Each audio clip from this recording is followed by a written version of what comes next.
आमच्या हातात काहीतरी इंटरेस्टिंग आहे पण आम्ही तुम्हाला विसरलेले नाही आहोत, त्यामुळे हाय. आणि आम्ही अलिबागमध्ये आहोत. अलिबागमध्ये आपण भटकतो आहोत. अलिबागची वेगवेगळी स्थळं खरं तर आपल्याला माहिती आहे आणि प्रत्येक ठिकाणाचं काहीतरी खाण्याचं वैशिष्ट्य असतं, ते सुद्धा आपल्याला माहिती आहे. अलिबाग म्हटलं की मासे, माशी, बरंच काय काय काय काय तो आत्ताचा विषय नाही. पण त्या व्यतिरिक्त अलिबागमध्ये आणखीन एक मस्त गोष्ट मिळते खाण्याची, जी आमच्या हातात आहे. मगासपासून अशी धरलेली आहे हातात. आणि ऑफकोर्स आम्ही तर खाणार आहोतच. शतकात नंतर असा एखादा दिवस येतो जेव्हा रश्मी वारंग आईस्क्रीम खाते आणि गॉड हे पडेल असे भीती वाटते. कारण हे असं आईस्क्रीम ॲज सच नाहीच आहे. जे काही आहे ते kind of jelly, white jelly, ice cream, coconut, नारळाचं पाणी, नारळाचे तुकडे, असं सगळ्याचं सुंदर मिक्सचर आहे त्याच्यामध्ये. ताईंना धीर धरवत नाही, त्यांनी सुरुवातच केली थेट. आणि जे काही त्यांचं चेहऱ्यावरचे हावभाव आहेत त्याच्यानं मी सांगायची गरज नाही आहे की हे किती सुंदर आहे आणि किती छान आहे आणि कसं आहे. आम्ही हे करते तू खा रिअल कोकोनट. काय आहे रिअल कोकोनट? हां राईट, हां रिअल कोकोनट खातोय. आता पुढची कॉमेंट्री रश्मी आंबडेकर करतील कारण मला सुद्धा हे ट्राय करायचं आहे. ॲक्च्युली शहाळ्याचं पाणी आपण नेहमी पित असतो. शहाळ्याचं पाणी आपण पित असतो ते आम्ही खातो आहोत आणि हे संपूर्णतः नैसर्गिक आहे. त्याच्यामध्ये कुठलंही जिलेटिन नाही आहे. आणि अलिबागची जी चौपाटी आहे जिथे कुलाबा किल्ला, त्या अलिबागच्या चौपाटीच्या तिथे तुम्ही जर अगदी शिरला तर तिथेच तुम्हाला हे दुकान, छोटासा स्टॉल आहे. दुकान म्हणताना छोटासा स्टॉल आहे पण हे जे काही आहे हे स्वर्गीय आहे.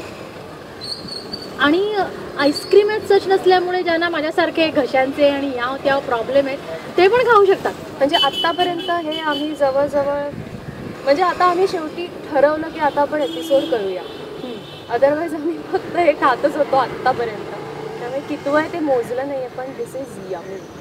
पूर्ण शहाळं आणि त्याच्यामध्ये मध्ये नारळाचे तुकडे आणि पूर्ण सी थ्रू ट्रान्सपरंट असं हे आईस्क्रीम जेली जे काही म्हणता येईल. आणि खाता खातामध्ये जे खोबऱ्याचे तुकडे येत आहेत ना ते वाव. त्यामुळे अलिबागचे मासे असतील किंवा अलिबागचं बाकीही खाणं असेल तर सध्या अलिबागमध्ये हे खूप हॅपनिंग आहे. हे आईस्क्रीम किंवा जेली शहाळं. आणि आता हे फक्त आम्ही खाणार नाही आहोत तर आम्हाला शूट करताना तिकडे आदित्य सावंतसुद्धा कधी मला ह्यातला एक घास मिळेल. अन्याय आहे ना, नाहीतर की आम्ही खातोय एवढं वर्णन करतोय आणि त्याला मात्र वंचित ठेवलंय त्यापासून. त्यामुळे त्याला सुद्धा आम्ही आमंत्रण देतोय. ये मित्रा आदित्य आणि आमच्या बरोबर छान ट्राय कर. हे आईस्क्रीम खाते. आपल्याकडे चमचा पण आहे एक्स्ट्रा. अरे खायचं रे. वा, आदित्यची रिॲक्शन आम्हीच देतो. वाव मस्त गुड. पण छान आहे. त्यामुळे अलिबागमध्ये आलात की बाकीच्या सगळ्या स्थळांना आणि खाण्याच्या जागांना भेट द्याल.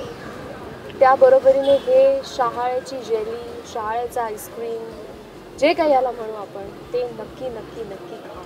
आणि असे फार कमी पदार्थ असतात की जे त्याच ठिकाणी जाऊन आपल्याला खायला मिळतात.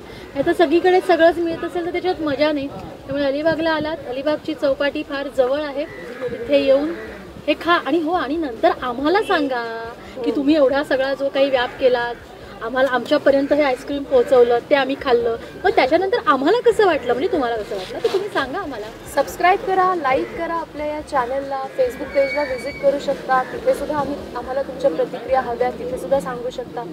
पण सबस्क्राईब आणि लाईक इज मस्ट. आपलं हे चॅनल आहे R1 R2चं आणि आपण त्याला म्हणतोय अरे वा. भेटूया पुढे. बाय.